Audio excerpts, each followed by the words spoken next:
بسم اللہ الرحمن الرحیم۔ مسلمان اپنے آپسی تنازعات دارالقضاء سے حل کروائیں۔ الحمدللہ رب العالمین والصلاة والسلام علی سیدنا محمد وآلہ وصحبہ اجمعین، اما بعد، اعوذ باللہ من الشیطان الرجیم، بسم اللہ الرحمن الرحیم۔ انما کان قول المؤمنین اذا دعوا الی اللہ ورسولہ لیحکم بینہم ان یقولوا سمعنا واطعنا وَأُولَئِكَ هُمُ الْمُفْلِحُونَ۔ محترم بزرگ و دوستو، سماجی زندگی میں انسان دو طرح کے حالات سے گزرتا ہے، نمبر ایک انفرادی اور نمبر دو اجتماعی۔ نمبر ایک انفرادی تو اس کا تعلق کہیں زیادہ ہے، بلکہ اپنی زندگی کا بیشتر حصہ وہ اسی اجتماعیت سے وابستہ رہتا ہے، چونکہ قدرت نے انسان کی فطرت اور مزاج میں نرمی رکھی ہے، اس لیے انسان کی زندگی میں اختلاف کا پایا جانا ناگزیر ہے۔ یہ اختلاف بعض دفعہ نزاع کی شکل اختیار کر لیتا ہے اور دو انسان آپس میں دست و گریبان تک ہو جاتے ہیں۔ یہ صورتحال ایک شریف آدمی کے مزاج کے خلاف ہے، اس صورتحال کو ختم کرنا چاہتا ہے۔ ظاہر ہے کہ اس طرح کے اختلافات کو ختم کرنے کے لیے کسی تیسری چیز کو معیار اور ثواب و خطا کے لیے میزان بنانا پڑے گا۔ اس لیے دنیا کی ہر قوم، ہر مذہب میں باہمی اختلاف سے نمٹنے اور مسائل کو حل کرنے کے لیے کسی نہ کسی شکل میں قانون موجود رہا ہے۔ چنانچہ شریعت محمدی میں بھی ہر قسم کے اختلافات سے نمٹنے کے لیے ایک مضبوط اور پائیدار قانون موجود ہے، جس سے انسان آسانی سے اپنے تنازعات کو حل کر سکتا ہے۔ اس کام کو جو انجام دے اسے قاضی کہتے ہیں، اور وہ جگہ جہاں باہمی تنازعات میں اللہ تعالیٰ کے اتارے ہوئے قانون کے مطابق فیصلہ دیا جائے اسے دارالقضاء یا شرعی عدالت کہتے ہیں۔ محترم بزرگ و دوستو، اللہ تبارک و تعالیٰ کے اتارے ہوئے قانون کے مطابق فیصلہ کرنا انبیاء کرام، اہل اللہ اور علماء کا شعار رہا ہے، اس لیے وہ کتاب اللہ کے محافظ تھے۔ چنانچہ قرآن میں موجود ہے، اِنَّا أَنزَلْنَاهُ التَّوْرَاةَ فِيهَا هُدًى وَنُورٌ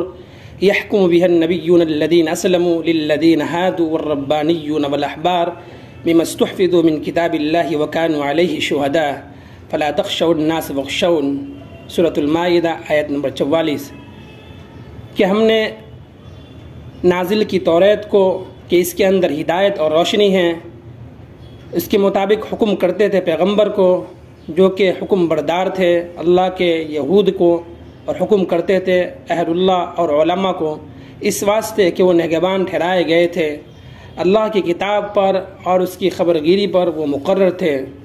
سو نہ تم ڈرو لوگوں سے اور تم مجھے سے ڈرو۔ سیدنا داؤد علیہ السلام کو اس کا حکم دیا گیا، یا داؤد انا جعلناک خلیفۃ فی الارض فاحکم بین الناس بالحق ولا تتبع الهوى فیضلک عن سبیل اللہ، سورۃ الصاد آیت نمبر 26، کہ اے داؤد، ہم نے بنایا تجھے نائب ملک میں، پس فیصلہ کر لوگوں کے درمیان حق کے ساتھ، اور نہ چل خواہش نفس کے مطابق کہ وہ تجھ کو بھٹکا دے گا اللہ کے راستے سے۔ خاتم الانبیاء حضرت محمد مصطفیٰ صلی اللہ علیہ وسلم کو بھی حکم دیا گیا کہ لوگوں کے باہمی نزاعات کا فیصلہ اللہ تبارک و تعالیٰ کے اتارے ہوئے قانون کے ذریعے کیا کرے۔ قرآن میں اللہ تبارک و تعالیٰ ارشاد فرماتا ہے، وَأَنزَلْنَا إِلَيْكَ الْكِتَابَ بِالْحَقِّ مُصَدِّقًا لِمَا بَيْنَ يَدَيْهِ مِنَ الْكِتَابِ وَمُهَيْمِنًا عَلَيْهِ فَاحْكُم بَيْنَهُم بِمَا أَنزَلَ اللَّهُ وَلَا تَتَّبِعْ أَهْوَاءَهُمْ عَمَّا جَاءَكَ مِنَ الْحَقِّ، سورۃ المائدہ آیت نمبر 48، کہ تجھ پر ہم نے سچی کتاب کو نازل کیا جو تصدیق کرنے والی ہے سابق کتابوں کی اور ان کے مضامین پر نگہبان، سو تو حکم کر ان کے درمیان اور اس کے موافق جو کہ اللہ نے اتارا ہے، اور ان کی خواہشات پر مت چل کہ سیدھا راستہ جو تیرے پاس آیا ہے۔ مسلمانوں کو حکم دیا گیا ہے کہ اللہ تعالیٰ کے رسول اور اولی الامر کی اطاعت کریں اور اپنے باہمی نزاعات کو اللہ اور اس کے رسول کی طرف لوٹائیں۔ اللہ تعالیٰ اور آخرت پر ایمان کا یہی تقاضا ہے اور اسی میں خیر اور انجامے کی خوبی ہے۔ قرآن میں اللہ تعالیٰ ارشاد فرماتا ہے، یا ایھا الذین آمنوا اطیعوا اللہ واطیعوا الرسول وَأُولِي الْأَمْرِ مِنْكُمْ فَإِن تَنَازَعْتُمْ فِي شَيْءٍ فَرُدُّوهُ إِلَى اللَّهِ وَالرَّسُولِ إِن كُنتُمْ تُؤْمِنُونَ بِاللَّهِ وَالْيَوْمِ الْآخِرِ ذَلِكَ خَيْرٌ وَأَحْسَنُ تَأْوِيلًا۔ سورۃ النساء آیت نمبر 59۔ اے ایمان والو، حکم مانو اللہ کا اور اس کے رسول کا اور حاکموں کا جو تم میں سے ہو، پھر اگر جھگڑا پڑے تمہارے درمیان کسی بات میں تو اس کو لوٹا دو اللہ اس کے رسول کی طرف۔ اگر تم اللہ پر اور قیامت کے دن پر یقین رکھتے ہو سو یہ تمہارے لیے اچھی بات ہے اور بہت بہتر ہے اس کام کا انجام۔ حکم دیا گیا ہے کہ اللہ کی طرف سے اتاری ہوئی شریعت کی اتباع کی جائے اور دوسروں کی خواہشات کی پیروی نہ کی جائے۔ قرآن میں اللہ تبارک و تعالی ارشاد فرماتا ہے ثم جعلناک علی شریعۃ من الامر فاتبعها ولا تتبع اهواء الذین لا يعلمون۔ سورۃ الجاثیہ آیت نمبر 18 کہ ہم نے تجھ کو رکھا ایک سیدھے راستے پر یعنی دین کے کام پر، سو تو اسی کام پر چل اور نادانوں کی خواہشات پر مت چل۔ اللہ تبارک و تعالیٰ نے قرآن کریم میں انسانی مزاج اور فطرت کو بتاتے ہوئے کہیں فرمایا کہ انسان تمام مخلوقات میں سب سے زیادہ جھگڑالو ہے، تو کہیں فرمایا کہ وہ ظالم و جاہل ہے، تو کہیں فرمایا کہ انسان جلد باز ہے۔ یعنی اللہ تبارک و تعالیٰ نے انسان کی فطرت میں ہی جھگڑا رکھا ہے، لہذا کسی معاشرہ اور سماج میں اختلاف و جھگڑا ہونا یہ ایمان کے خلاف نہیں ہے، یہ انسان کا فطرت کا تقاضا ہے۔ البتہ اختلاف و جھگڑا کو کیسے حل کریں اور کس سے حل کروائیں تو اس سلسلہ میں ایمان کا مطالبہ و تقاضا بالکل واضح ہے۔ چنانچہ قرآن کریم میں ارشاد باری ہے فَإِن تَنَازَعْتُمْ فِي شَيْءٍ فَرُدُّوهُ إِلَى اللَّهِ وَالرَّسُولِ إِن كُنتُمْ تُؤْمِنُونَ بِاللَّهِ وَالْيَوْمِ الْآخِرِ ذَلِكَ خَيْرٌ وَأَحْسَنُ تَأْوِيلًا۔ سورۃ النساء آیت نمبر 59 کہ اگر کسی بات میں تمہارا اختلاف ہو جائے تو اگر اللہ اور آخرت کے دن پر تم یقین رکھتے ہو تو اس بات کو اللہ اس کے رسول کی بارگاہ میں پیش کرو، یہ تمہارے لیے بہتر ہوگا اور اس کا انجام سب سے اچھا ہوگا۔ قرآن کریم میں اپنی اختلافات و جھگڑوں کو شریعت کے مطابق حل کرنے اور شرعی فیصلہ کرنے کی متعدد مقامات پر تاکید کی گئی ہے، اور اکثر مقامات پر اپنے جھگڑوں کو شریعت کے مطابق حل کروانے اور حل کرنے کو اللہ تعالیٰ نے ایمان کی شرط اور ایمان کا جز قرار دیا ہے۔ اللہ تعالیٰ کی اتاری ہوئی شریعت کو فیصلہ کی بنیاد نہ ماننا یہ سخت وعید کا موجب ہے۔ اس طریقے کو قرآن نے کہیں کفر، کہیں ظلم اور کہیں فسق سے تعبیر کیا ہے۔ لہذا یہ ایمان کا تقاضا ہے کہ مسلمان اپنے اختلاف و جھگڑوں کو دارالقضاء میں لے جائے اور شرعی فیصلہ حل کرنے کی کوشش کرے، پھر جو فیصلہ دارالقضاء کا آ جائے اس کو بلا چوں چرا تسلیم کر لے، کیونکہ ارشاد باری ہے کہ جب مسلمانوں کو اللہ اور اس کے رسول صلی اللہ علیہ وسلم کے فیصلوں کی طرف بلایا جائے تو ان کا طریقہ بس یہی ہونا چاہیے کہ وہ سمع و اطاعت کا اظہار کریں اور اسی پر عمل کریں، یہی ان کے لیے فلاح کا راستہ ہے۔ قرآن میں اللہ تبارک و تعالی ارشاد فرماتا ہے انما کان قول المؤمنین اذا دعوا الی اللہ ورسولہ لیحکم بینہم ان یقولوا سمعنا واطعنا واولئک هم المفلحون۔ سورہ نور آیت نمبر 51 کہ ایمان والوں کی بات یہی ہے کہ جب ان کو اللہ اس کے رسول کی طرف فیصلہ کرنے اور ان کے درمیان اللہ اس کے رسول کی باتوں کو لے کر بولا جائے تو وہ کہتے ہیں کہ ہم نے سن لیا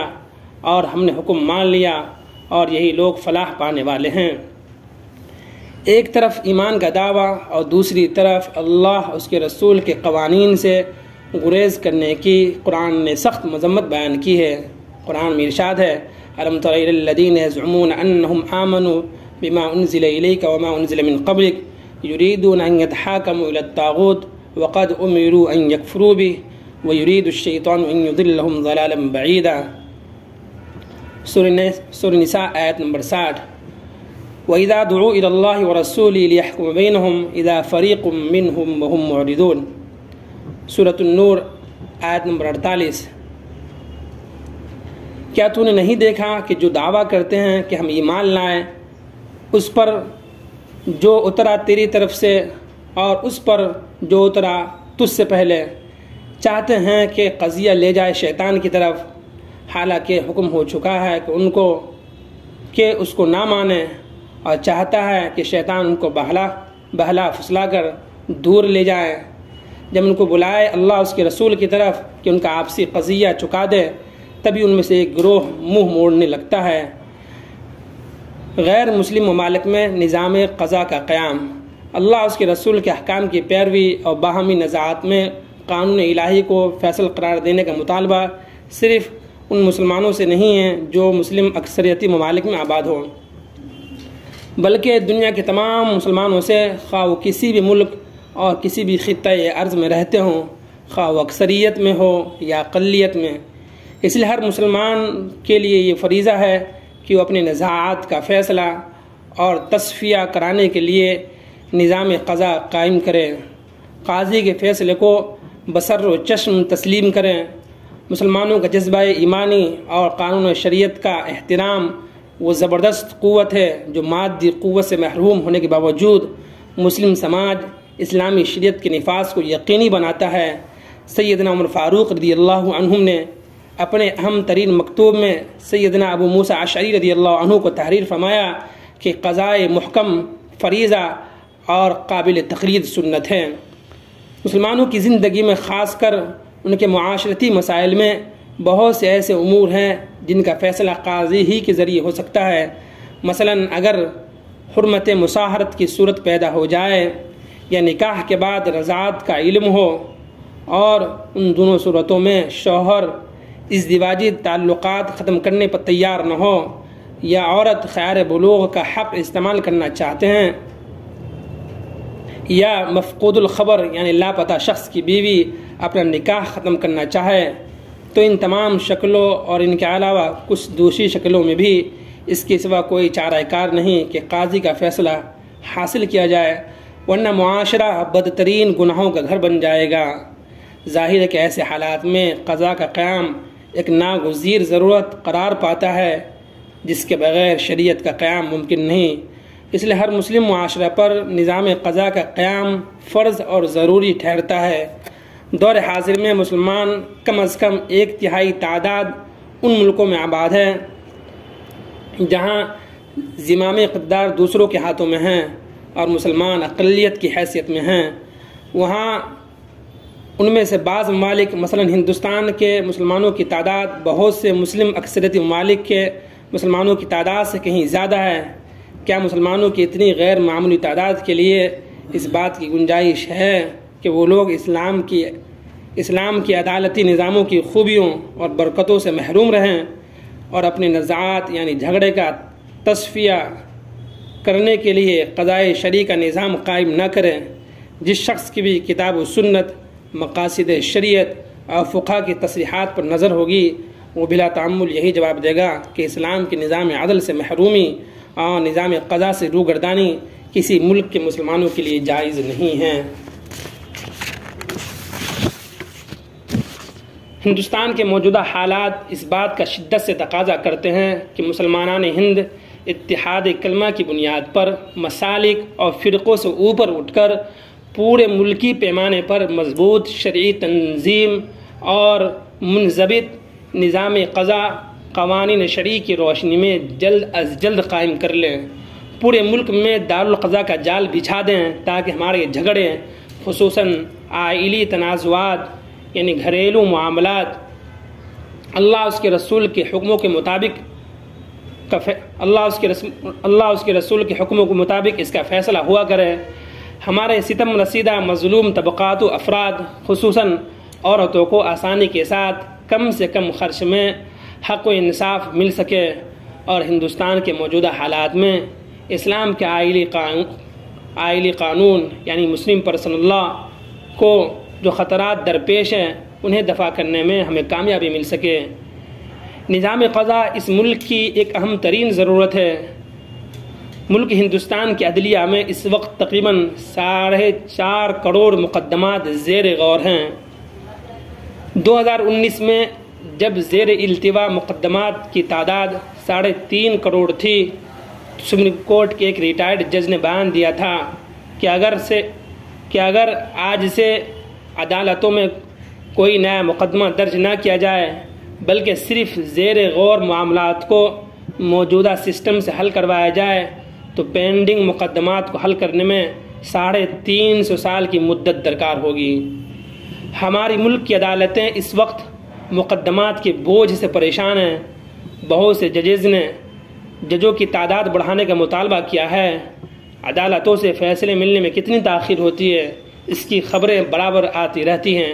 ایسی صورتحال میں اگر مسلمان اپنی اختلافی اور تنازعات معاملات کو دارالقضاء سے حل کر لیں تو اس سے عدالتوں پر بڑھنے والے بوجھ میں کمی آئے گی، عدالتوں کا تعاون ہوگا اور ہمارے ملک عزیز کی بڑی خدمت ہوگی۔ وآخر دعوانا الحمد